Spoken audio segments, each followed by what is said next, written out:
രൗദ്രതാണ്ഡവം. രചന അവതരണം നന്ദു അച്ചു കൃഷ്ണ. അമ്മയെ നോക്കിയാണ് അവനത് ചോദിച്ചു തുടങ്ങിയതെങ്കിലും അവസാനം അത് എത്തി നിന്നത് കുനിഞ്ഞ് തന്നെ നോക്കാതെ നിൽക്കുന്നവളുടെ മുഖം അന്വേഷിച്ചായിരുന്നു. അത് അത് ഞാനിവളെ കാണാൻ വന്നതാണ്. എന്റെ മകൻ സ്നേഹിച്ച പെണ്ണല്ലേ. അവളുടെ കയ്യിൽ നിന്ന് എന്തെങ്കിലും തെറ്റുപറ്റിയാലും ക്ഷമിക്കേണ്ടത് ഞാനല്ലേ. പക്ഷേ അവൾക്ക് നിന്നെ വേണ്ടത് മോനെ. കരഞ്ഞുകൊണ്ടുള്ള സ്വന്തം അമ്മയുടെ പറച്ചിൽ കേട്ടതും വംശി വല്ലാത്തൊരു ഭാവത്തിൽ അവളെയും മുന്നിൽ നിൽക്കുന്നവരെയും മാറി മാറി നോക്കി. പക്ഷേ അവിടെ ഒരു ചലനവുമില്ല. അദ്ദേഹം പറഞ്ഞിരുന്നു, നിനക്ക് പകരം പറഞ്ഞവള് കാശ് വാങ്ങിയെന്ന്. എന്തോ ഞാനത് വിശ്വസിച്ചില്ല. അതുകൊണ്ടാണ് വയ്യാതിരുന്നിട്ടും ഞാൻ ഇവിടെ വരെ വന്നത്. അപ്പോഴാണ് വംശി അമ്മയെ നോക്കുന്നത്. അവരുടെ ദേഹത്താകെ പടർന്നു കിടക്കുന്ന പാടുകൾ കണ്ടതും അവന്റെ മുഖം വലിഞ്ഞു മുറുകി. അമ്മേ, ഒന്നുമില്ല മോനെ. ഇവൾക്കും നിനക്കും വേണ്ടി സംസാരിച്ചതിന് അദ്ദേഹം തന്ന സമ്മാനങ്ങളാണ്. അമ്മയ്ക്കതിൽ വലിയ വിഷമമൊന്നുമില്ല. പക്ഷെ ഇവളെപ്പോലൊരു വൃത്തികെട്ടവൾക്ക് വേണ്ടിയാണ് ഞാൻ ഇത്രയും വേദന സഹിച്ചതെന്ന് ഓർക്കുമ്പോഴാണ്. അവരുടെ മുഖത്ത് അവളെപ്പറ്റിയുള്ള വെറുപ്പ് കുമിഞ്ഞുകൂടുന്ന കണ്ട് സങ്കടത്തോടെയും ദേഷ്യത്തോടെയും വംശി അവളെ ഒന്ന് നോക്കി. ഇവൾക്ക് വേണ്ടി സംസാരിക്കുമ്പോഴൊക്കെ അദ്ദേഹം എന്നോട് പറഞ്ഞിരുന്നു, ഇവള് നിന്നെ സ്നേഹിക്കുന്നില്ല, കാശാണ് ഇവൾക്ക് എല്ലാമെന്ന്. ഞാൻ പൊട്ടി. അത് നിന്റെ അച്ഛന്റെ സ്വാർത്ഥതയാണെന്ന് കരുതി ഇവൾക്ക് വേണ്ടി മത്സരിച്ചു. അവർ സ്വയം പരിതപിക്കും പോലെ നെറ്റിയിലടിച്ചു. പക്ഷെ നിന്റെ അച്ഛനാണ് ശരി. ആൾക്കാരെ തിരിച്ചറിയാൻ എനിക്കും നിനക്കും ഒരു കഴിവുമില്ല. അങ്ങനെയുണ്ടായിരുന്നെങ്കിൽ ഇവളുടെ പ്രകടനത്തിൽ നമ്മൾ രണ്ടും വീഴുകയില്ലായിരുന്നല്ലോ. കരഞ്ഞുകൊണ്ട് തന്റെ അമ്മ പറയുന്ന ഓരോ വാക്കുകളും വംശിയുടെ ഹൃദയത്തിലാണ് തുളച്ചു കയറിയത്. തന്റെ പേരിനൊപ്പം വൈകുണ്ഠം തറവാടിന്റെ ആസ്തി കൂടിയില്ലെങ്കിൽ ഇവൾക്ക് നിന്നെ വേണ്ട പോലും.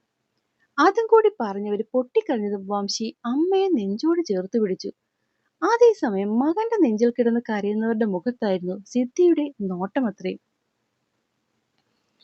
ഒപ്പം അവരുടെ ഇടത് കൈയിൽ ഒളിപ്പിച്ചു വെച്ചിരുന്ന വിഷക്കുപ്പി പോലൊരു ചെറിയ കുപ്പിയിലേക്കും അവളുടെ കണ്ണുകൾ പാഞ്ഞു. അന്ന് വരെ ദൈവമ്മയെന്ന് പറയുന്ന സ്ത്രീയുടെ സ്ഥാനം ദേവീരൂപമായിരുന്നു അവളുടെ മനസ്സിൽ. പക്ഷെ ആ വിഗ്രഹമാണ് ഒറ്റ നിമിഷം കൊണ്ട് വീണുടഞ്ഞു പോയത്. വംശി വരുന്നതിനും കുറച്ചു മുന്നെയാണ് ദേവമ്മ അവിടേക്ക് എത്തിയത്. നാളുകൾക്കിപ്പുറം അമ്മയെ കണ്ട സന്തോഷത്തിൽ ഓടിപ്പോയവരുടെ നെഞ്ചിലേക്ക് വീഴാൻ തുടങ്ങിയപ്പോഴാണ് അവർ തന്നെ ഒരു കയ്യകലത്തിലേക്ക് നിർത്തിയത്. ഞെട്ടിപ്പോയി. ഇന്നല്ലെങ്കിൽ നാളെ അമ്മയ്ക്ക് തന്നെ മനസ്സിലാകും, ചേർത്ത് പിടിക്കും എന്നുള്ള അവളുടെ പ്രതീക്ഷയിൽ ഏറ്റ ആദ്യത്തെ ആണിയടിയായിരുന്നു അത്. പിന്നെ അവർ സംസാരിക്കാൻ തുടങ്ങിയപ്പോൾ അവിടെ അവൾ കണ്ടത് അന്നുവരെ താൻ കണ്ട ദേവമ്മയായിരുന്നില്ല, മറിച്ച് വൈകുണ്ഠം തറവാട്ടിലെ ദേവകിയായിരുന്നു. നോക്ക് സിദ്ധിദാത്രി, നീ എന്റെ വീട്ടിൽ നിന്നപ്പോൾ ഒരു ആശ്രിതയുടെ മകളെന്ന് കരുതി ഞാൻ നിനക്ക് കുറച്ച് അധികാരവും സ്നേഹവും കൂടുതൽ തന്നിട്ടുണ്ട്. അതിന്റെ അർത്ഥം ഞാൻ നിന്നെ കുടുംബത്തിലേക്ക് പിടിച്ചു കയറ്റി എന്നല്ല. എന്റെ മകൻ ഒരിക്കലും നിന്നെ പോലൊരു പെണ്ണിനെ വേണ്ട. എനിക്ക് ആകെയുള്ളൊരു മകനാണ്. അവന് അവന്റെ അതേ സ്റ്റാറ്റസും കുടുംബവുമുള്ള ഒരു പെണ്ണ് വേണമെന്നാണ് ഞങ്ങൾ അച്ഛന്റെയും അമ്മയുടെയും ആഗ്രഹം. അങ്ങനെ ഒരിടത്ത് വംശിയുടെ കല്യാണം ഏതാണ്ട് ഉറപ്പിച്ചും കഴിഞ്ഞിട്ടുണ്ട്. വംശിയുടെ കല്യാണം ഉറച്ചു എന്ന് കേട്ടതും അവൾ ഞെട്ടിക്കൊണ്ട് പിന്നിലേക്ക് വേച്ചുപോയി. അമ്മേ, നീ മനസ്സിൽ തട്ടിയാണ് എപ്പോഴെങ്കിലുമൊക്കെ എന്നെ അങ്ങനെ വിളിച്ചിട്ടുള്ളതെങ്കിൽ നീ തന്നെ ഈ ബന്ധത്തിൽ നിന്ന് പിന്മാറണം. അതും എന്നെയും അദ്ദേഹത്തെയും അവന്റെ മനസ്സിൽ മോശക്കാരാക്കാതെ തന്നെ. അവളാകെ തകർന്ന് സങ്കടത്തോടെ അവരെ നോക്കി. നോക്ക് സിദ്ധി, ഞാൻ നിന്റെ പഴയ ദേവമ്മ തന്നെയാണ്. പക്ഷെ ഈ ബന്ധം വേണ്ട മോളെ. നിന്നെപ്പോലൊരുത്തിക്ക് ആഗ്രഹിക്കാൻ പറ്റുന്നതിലുമൊക്കെ 1000 ഇരട്ടി മുകളിലാണ് എന്റെ മകൻ. അതുകൊണ്ട് നീ വേണ്ട അവന്. അതെനിക്കിഷ്ടമല്ല. അവരുടെ മുഖം വലിഞ്ഞു മുറുകി. പ്ലീസ് അമ്മേ, ഇങ്ങനെയൊന്നും പറയല്ലേ. എനിക്കെന്റെ വിച്ചേട്ടനെ മറക്കാൻ പറ്റില്ല. ഞാൻ മരിച്ചു പോകും. മറന്നേ പറ്റൂ. അങ്ങനെ നീ മറന്നില്ലെങ്കിൽ എന്റെ ശവത്തിൽ ചവിട്ടിയാവും നീ ആ വീട്ടിലേക്ക് വരിക. ഇത് കണ്ടോ നീ? അവരുടെ മുന്നിലേക്ക് നീട്ടിയ കൈയിലേക്ക് അവളൊന്ന് നോക്കി. ചെറിയൊരു കുപ്പി. അതിൽ പോയിസൺ ആണ്. അവൾ ഞെട്ടി അവരെ നോക്കി. നിന്നെ പോലൊരു പെൺകുട്ടിയുടെ കൂടെ എന്റെ മകൻ ജീവിക്കുന്നതിലും ഭേദം എനിക്ക് മരിക്കുന്നതാണ്. അത് കേട്ടതും വല്ലാത്തൊരു അമ്പരപ്പോടെ അവൾ ആ മുഖത്തേക്ക് നോക്കി. സത്യം, ഇത്രയും കാലം താൻ കാണാത്ത ഒരു സ്ത്രീയെ മുന്നിൽ കണ്ട പോലെയുള്ള ഞെട്ടലായിരുന്നു അവളിൽ അധികവും. പിന്നെ ഞാൻ മരിച്ചാൽ നിന്റെ പ്രശ്നങ്ങൾ തീരുമെന്ന് നീ കരുതേണ്ട. നീ അവന്റെ ഒപ്പം പോകണമെന്ന് തീരുമാനിച്ചെന്ന് അദ്ദേഹം അറിയുന്ന നിമിഷം നിന്നെ അയാളൊന്നും ചെയ്യില്ലായിരിക്കും. പകരം എന്റെ മകനെയും നിന്റെ അമ്മമ്മയും അയാൾ ഈ ഭൂമിയിൽ നിന്ന് തന്നെ തീർത്തു കളയും. ഇനി നീ പറ, ഞങ്ങളുടെ എല്ലാവരുടെയും ജീവിതം കളയാൻ വേണ്ടി നിനക്കവനെ വേണോ വേണ്ടയോ എന്ന്. അവരുടെ ആ ചോദ്യത്തിൽ അവൾ കരഞ്ഞുകൊണ്ട് വിലങ്ങനെ തലയാട്ടി.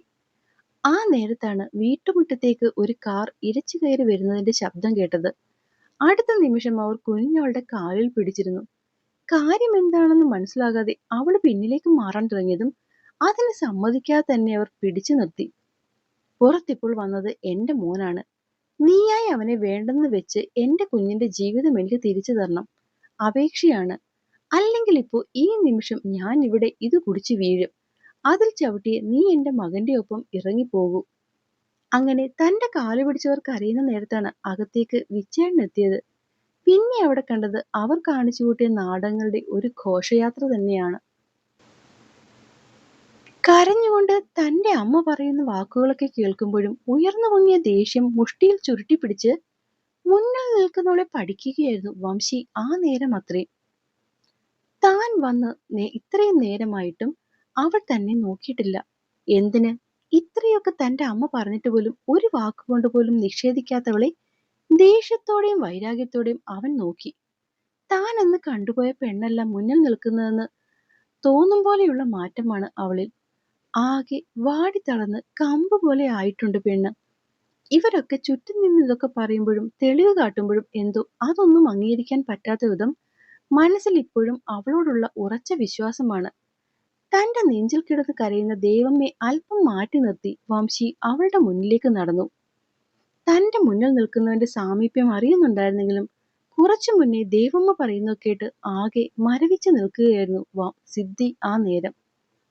അന്ന് അത്രയൊക്കെ ദേഷ്യവും വാശിയും കാണിച്ചിരുന്നെങ്കിലും തന്നെ ഏട്ടനെയും ഒരുപോലെ മനസ്സിലാക്കുമെന്ന് ഈ നേരം വരെ ഉറച്ചു വിശ്വസിച്ചിരുന്നവരാണ് ഇപ്പോൾ തന്നെ പുറംകാലിൽ തള്ളി പുറത്തു കിടത്തിയിരിക്കുന്നത്. തന്റെ ഇഷ്ടം മകനെ അറിയിച്ചാൽ അവര് ആത്മഹത്യ ചെയ്യും പോലും. അങ്ങനെ ഒരു അവസ്ഥയിലും അവളുടെ ചുണ്ടുകൾ പുച്ഛത്തിൽ ഒന്ന് കൂടി. അതേസമയം താൻ മുന്നിൽ ചെന്ന് നിന്നിട്ടും പുച്ഛം നിറഞ്ഞ മുഖത്തോടെ നിൽക്കുന്നവളുടെ ഭാവങ്ങളെ കണ്ട് വല്ലാത്തൊരവസ്ഥയിലായിരുന്നു വംശി. ധാത്രി, അവന്റെ ആ വിളിയിൽ അതുവരെ മറ്റേതോ ലോകത്തിരുന്നവൾ ഞെട്ടി അവനെ ഒന്ന് നോക്കി. അമ്മ ഈ പറഞ്ഞതൊക്കെ സത്യമാണോ? അവളുടെ കൈത്തൊടിയിൽ പിടിച്ചുലച്ചുള്ള അലർച്ചയിൽ അവൾ അവനെ ആദ്യം കാണുന്ന പോലെ ആ മുഖത്തേക്ക് നോക്കി. പറയടി, ഇവരൊക്കെ പറയുന്ന പോലെ മോന്റെ അമ്മയും സാറും പറഞ്ഞതൊക്കെ സത്യമാണ്. ഇവള് കാശിനു വേണ്ടിയാ മോനെ സ്നേഹിച്ചത്. ഇപ്പൊ മോൻ ഇവളെ കല്യാണം കഴിച്ചാൽ 1 രൂപ പോലും ആ കുടുംബത്തിൽ നിന്ന് കൊടുക്കത്തില്ലെന്ന് പരമേശ്വരൻ സാർ പറയുന്ന കേട്ടതും ഇവള് മോനെ വേണ്ടെന്ന് വെച്ച് ഞങ്ങളുടെ കൂടെ ഇങ്ങ് പോന്നു.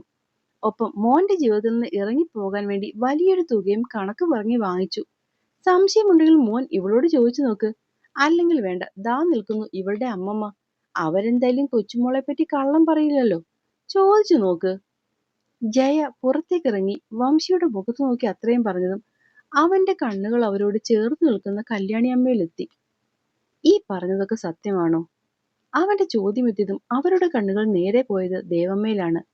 അവിടെ അവർ വിഷക്കുപ്പി ഒന്നുകൂടി അമർത്തിപ്പിടിക്കുന്ന കണ്ടതും കല്യാണിയമ്മ അതേന്നുള്ള രീതിയിൽ തലയാട്ടി. ഒരിക്കലും പ്രതീക്ഷിക്കാത്തത് കേട്ട പോലെ വംശി വല്ലാതെ ആയിക്കൊണ്ട് തന്റെ കൈക്കീഴിൽ നിന്നവളെ നോക്കി. നോക്ക് ധാത്രി, ഈ പറയുന്നതൊക്കെ വിട്. അവരൊന്നും പറയുന്നതിന്റെ രോമത്തിൽ പോലും ബാധിക്കില്ല. നീ പറ, എന്താ സത്യം? ഇവരെല്ലാം കൂടി നിന്നെ എന്തെങ്കിലും കാര്യം പറഞ്ഞ് ബ്ലാക്ക്മെയിൽ ചെയ്യുന്നതാണോ? അങ്ങനെയാണെങ്കിൽ നീ ആരെയും പേടിക്കണ്ട. ഞാനുണ്ട് നിന്റെ കൂടെ. ഞാനുള്ളപ്പോൾ ഒരാളും നിന്നെ തൊടില്ല. മതി ഇവിടെ നിന്നത്. ഇപ്പോ ഈ നിമിഷം എന്റെ കൂടെ വരണം നീ. വാ.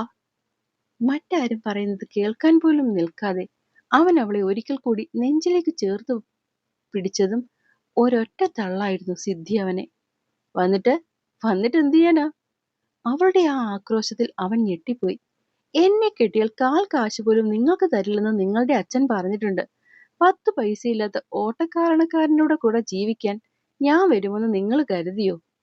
ഉറഞ്ഞു തുള്ളും പോലെയുള്ള അവളുടെ ആക്രോശത്തിൽ അന്നാദ്യമായി വംശി പതറിപ്പോയി. ധാത്രി, ഒരു ധാത്രിയുമില്ല. നിങ്ങളെ ഞാൻ സ്നേഹിച്ചതും കൂടെ ജീവിക്കാൻ ആഗ്രഹിച്ചതും ആ കുടുംബത്തിന്റെ പേരും പണവും കണ്ടിട്ട് തന്നെയാണ്. അതില്ലാത്ത നിങ്ങൾ എനിക്ക് വെറും ചത്ത ശവം പോലെയാണ്. അതുകൊണ്ട് ഇപ്പൊ ഈ നിമിഷം ഇവിടെ നിന്ന് ഇറങ്ങിക്കണം. നിങ്ങൾ എനിക്കിനി മേലാൽ നിങ്ങളുടെ മുഖം കാണണ്ട. നിങ്ങളുടെ അത്രയുമൊന്നും ഇല്ലെങ്കിലും കാശുള്ള ഒരാളെ എനിക്ക് കണ്ടുപിടിച്ചു തരാമെന്ന് പരമേശ്വരൻ സാർ പറഞ്ഞിട്ടുണ്ട്. അതുകൊണ്ട് ദൈവത്തെ ഓർത്ത് പഴയ ബന്ധവും പറഞ്ഞ് എനിക്ക് കിട്ടാനുള്ള നല്ല ബന്ധങ്ങളൊന്നും നിങ്ങളായി നശിപ്പിക്കരുത്. അതുകൊണ്ട് ദൈവത്തെ ഓർത്ത് നിങ്ങൾ ഇവിടെ നിന്നൊന്ന് ഇറങ്ങിപ്പോകുമോ? അവനെ പൂർണ്ണമായി അപമാനിക്കും പോലെ പുറത്തേക്ക് കൈകാട്ടി അവൾ അങ്ങനെ പറഞ്ഞതും ലോകം മുഴുവനും തനിക്ക് നേരെ വന്നാലും പിടിച്ചു നിന്നിരുന്നവൻ അന്ന് ആദ്യമായി അടിപതറി വീണുപോയി. അപ്പോൾ എന്നെ കേൾക്കുകയും വായിക്കുന്ന കൂട്ടുകാർക്ക് ഇതിന്റെ അടുത്ത ഭാഗം വേഗത്തിൽ കിട്ടാൻ വേണ്ടി ഒന്ന് സബ്സ്ക്രൈബ് ചെയ്തു പോവണേ. നന്ദി.